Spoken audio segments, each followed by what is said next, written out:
पिछले लेक्चर में हमने पार्ट्स ऑफ स्पीच का नाउन जो पहला पार्ट्स ऑफ स्पीच है उसे हमने पढ़ा दिया था। आज हम दूसरे पार्ट्स ऑफ स्पीच प्रोनाउन के बारे में पढ़ेंगे।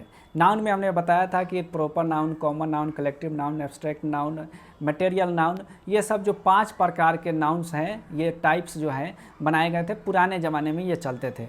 अब नए ज़माने में नए ग्रामर में आपको 3 ही प्रकार के नाउन्स पढ़ने हैं, प्रॉपर नाउन, काउंटेबल नाउन और अनकाउंटेबल नाउन। इस पूरे कोर्स का लिंक ऊपर आई बटन में दे देंगे, नीचे डिस्क्रिप्शन में भी मिल जाएगा, वहाँ से जा करके आप शुरू से वीडियोस को देख सकते हैं। तो आज हम लोग दूसरे पार्ट्स ऑफ स्पीच प्रोनाउन को पढ़ेंगे। प्रोनाउन के बारे में हमने आपको बताया था कि जो नाउन के जगह पे यूज हो उसे प्रोनाउन कहते हैं। जैसे कि राम बाजार जाता है और उसके जगह बोल देंगे कि वह बाजार जाता है, तो राम के जगह हमने वह वर्ड यूज किया, तो वह जो है एक प्रोनाउन हो गया। तो वह का इंग्लिश ही होता है, तो ही एक तरह का प्रोनाउन हो गया।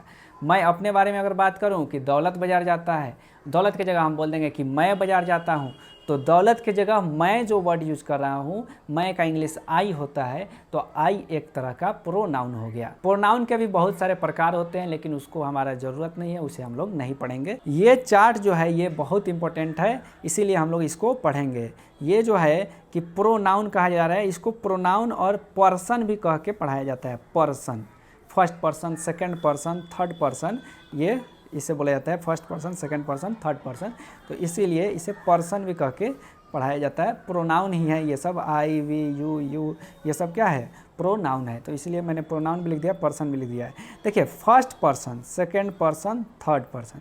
देखिए, एक्चुअली कोई भी इंसान अपना बड़ाई अपने लोगों की बड़ाई में बहुत कसीदे करता है, ठीक है। कोई भी इंसान अपना बड़ाई करता है, ठीक है, अपने इलाके का बड़ाई करता है।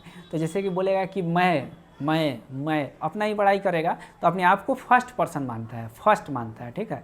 चाहे कभी समाज का बात आएगा तो अपने समाज का बड़ाई करेगा, अपने ख़ानदान का बड़ाई करेगा कि अरे हम लोग बहुत बड़े थे, हम लोग बहुत ये थे, हम लोग वो थे। तो ये क्या हो गया कि फर्स्ट पर्सन में क्या क्या आता है, मैं और हम लोग। और मैं का इंग्लिश क्या होता है, आई, और हम लोग का इंग्लिश होता है वी। तो आई और वी। देखिए, आई जो है सिंगुलर है, जब अपने बारे में अकेले की बात करेगा, सिंगुलर मतलब क्या हो गया कि अकेला, सिंगल, एक वचन इसे कहा जाता है। और प्लुरल मतलब क्या हो गया, बहुवचन, बहुत सारे लोग। तो एक रहेगा तो सिंगल, सिंगुलर, ठीक है। और प्लुरल मतलब बहुत सारे, बहुत लोग रहेंगे। तो आई क्या है, जब अपने आप को फर्स्ट पर्सन में रख रहा है तो आई हो गया फर्स्ट पर्सन, ठीक। सिंगुलर नंबर हो गया। सिंगुलर क्यों हो गया, क्योंकि ये एक है, अकेला है। तो फर्स्ट पर्सन सिंगुलर नंबर क्या हो गया, आई। देखिए, इधर से फर्स्ट पर्सन, इधर से सिंगुलर, तो फर्स्ट पर्सन सिंगुलर नंबर क्या हो गया, आई। और फर्स्ट पर्सन प्लुरल क्या हो गया, वी। हम लोग, जब कहेगा हम लोग बहुत बड़े थे, तो हम लोग मतलब कई लोगों का बात हो रहा है, तो ये प्लुरल हो गया, तो हम लोग, वी। उसी तरीके से जब सामने वाला रहेगा, अगर सामने में कोई आदमी है तो उसका थोड़ा सा बड़ाई करेगा, लेकिन अपने से कम ही करेगा। और अगर दूसरा कोई है किसी तीसरे के बारे में, तो उसका कहीं ही नहीं करेगा। तो सामने वाले को सेकंड पर्सन में रखेगा, ठीक है, सेकंड पर्सन, सामने वाले को सेकंड नंबर पे मानेगा, सेकंड पर्सन समझ लीजिए, ठीक है। तो सामने वाले को क्या बोलेगा कि तुम बहुत अच्छा है, तुम ये है, तुम वो है। चाहे बोलेगा तुम लोग बहुत अच्छे थे, तुम लोग, तो तुम जब बोलेगा तुम, तो ये सिंगुलर नंबर हो गया, ठीक है। लेकिन तुम लोग बोलेगा तो वो प्लुरल हो गया। लेकिन तुम और तुम लोग दोनों का इंग्लिश यू ही होता है, ठीक है। तो दोनों का इंग्लिश यू ही होता है। और ये सेकेंड पर्सन सिंगुलर नंबर में क्या आ गया, यू आ गया। और सेकेंड पर्सन प्लुरल नंबर में क्या आ गया, यहाँ पे यू ही आ गया, लेकिन इसका मतलब तुम लोग होगा, ज़्यादा लोगों के बारे में बात किया जाएगा। तो अपना बड़ाई कर लिया, अपने आप को फर्स्ट में रख दिया, फिर सेकंड में सामने वाले को रख दिया। बाकी जो बच्चे कुचे लोग हैं उनके बारे में आइल बात करते रहेगा, तो उसे थर्ड नंबर, थर्ड डिवीज़न मान लिया, ठीक है। तो थर्ड पर्सन, इसे क्या कहा जाएगा, थर्ड पर्सन। थर्ड पर्सन में वह ऐसा था, तो वह ऐसी थी, तो वह वहाँ है, अरे राम ऐसा था, वैसे है, दिस दैट, इस तरीके से। और चाहे वे लोग बहुत ख़राब थे, तो वे लोग जब प्लुरल की बात होगी, जब ज़्यादा लोगों की बात होगी, तो देखिए प्लुरल यहाँ से आया और थर्ड पर्सन, तो थर्ड पर्सन प्लुरल नंबर क्या हो गया, दे मतलब वे लोग। और ही, सी, इट, तीन का मतलब होता है वह, लेकिन तीनों में अंतर होता है। ही जब वर्ड यूज करते हैं इंग्लिश में तो वह लड़का के लिए यूज करते हैं। जैसे कोई राम है तो राम बाजार जाता है तो ये बोलेंगे कि ही, ठीक है। वह बाजार जाता है, वह की जगह का मतलब क्या होगा, ही मतलब वह, किसके लिए, लड़का के लिए ही बोलेंगे। अगर लड़की रहेगी जैसे सीता बाजार जाती है तो वह ही उसको बोलेंगे। हिंदी में तो हम लोग वह ही बोलते हैं, लेकिन इंग्लिश में बोलेंगे कि सी, ठीक है। तो ही और सी ये डिफरेंस करता है। इट जो है, इट वस्तु के लिए, कोई निर्जीव चीज़ है, ठीक है, कि वह लकड़ी है तो लकड़ी निर्जीव चीज़ है, मरा हुआ चीज़ है, तो उसके लिए इट वर्ड यूज करते हैं। और या फिर कोई राम आ जाए, नाम आ जाए तो वो थर्ड पर्सन सिंगुलर नंबर में आएगा। अब जो हमने ये प्रोनाउंस पढ़े हैं इनका यूज थोड़ा देख लेते हैं। ये आपको अभी से ही प्रैक्टिस के लिए बता दे रहे हैं, आगे ये काम आएगा, तो अभी ये बता दे रहे हैं ताकि अभी से आपको याद रहेगा।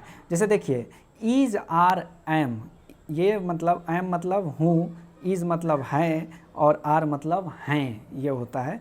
तो इज, आर, एम में देखिएगा कि एम जो है ये आई के साथ यूज किया जाता है, कि जैसे मैं हूँ यूज करते हैं ना, मैं बाजार जाता हूँ, तो इज जो है, एम जो है ये आई के साथ यूज होता है, ठीक है। ये बेसिक है, ये आपको पता ही होगा।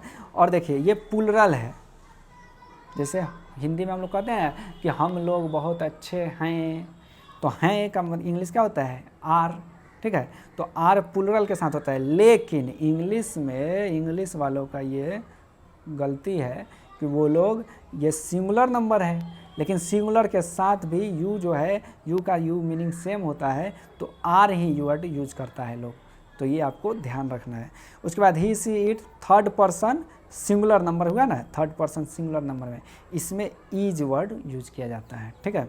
उसी तरीके से वाज और वेयर, वाज मतलब था, वेयर मतलब थे, तो वाज जो होता है ये आई के साथ यूज होता है, और यहाँ पे ही, सी, इट राम के साथ भी यूज होता है। यानी कि सिंगुलर के साथ होना चाहिए था, हम लोग सिंगुलर के साथ ही यूज करते हैं ज़्यादा करके बेसिकली, कि जैसे मैं बाज़ार जाता था, चाहे वह बाज़ार जाती थी, तो था, थी जो है ये सिंगुलर के साथ। लेकिन इंग्लिश में यू के साथ वेयर यूज होता है, ये सिंगुलर में यू के साथ भी थे यूज होता है, वेयर। उसी तरीके से डू और डज का बात आता है, तो डू जो है ये सबके साथ यूज होता है, ठीक है। सिर्फ जो है थर्ड पर्सन सिंगुलर नंबर के साथ डज यूज होता है। उसी तरीके से हैज़ और हैव आता है, तो हैज़ जो है ये थर्ड पर्सन सिंगुलर नंबर के साथ यूज होता है, बाकी के साथ हैव यूज होता है। उसी तरीके से शैल आता है, ठीक है ना, शैल मतलब होगा, होगी, ये सब शैल या विल आता है,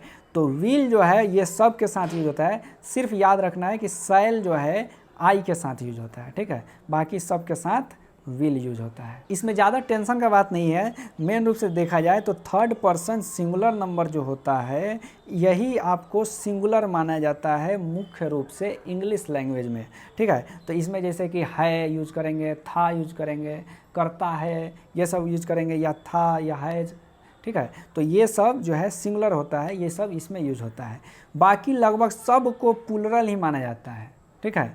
आई भी अपने आप को कम नहीं समझता है, लेकिन कभी कभी जैसे कि वाज भी यूज हो जाता है आई के साथ, था, मैं बाज़ार जाता था, ठीक है, तो आई वाज हो जाता है।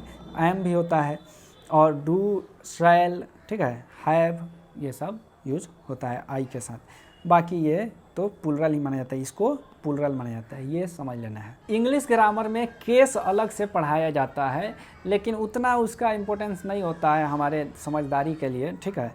तो हम उसे केस के तौर पर ना पढ़ा करके बस आपको बता देते हैं वर्ड मीनिंग, कि आई मतलब मैं, मी हो जाता है मुझे, माई मतलब मेरा, ठीक है। इस तरीके से ये सब वर्ड मीनिंग आपको याद कर लेना है, बस उतना से आपका काम लगभग चल जाएगा। ये सभी प्रोनाउंस बहुत इंपॉर्टेंट हैं, इन सब को आपको एकदम याद ही करना है, बहुत यूज आता है इसका, ठीक है। और जो भी हम दे रहे हैं वो तो एकदम इम्पोर्टेंट ही है, तो ही दे रहे हैं, ठीक है।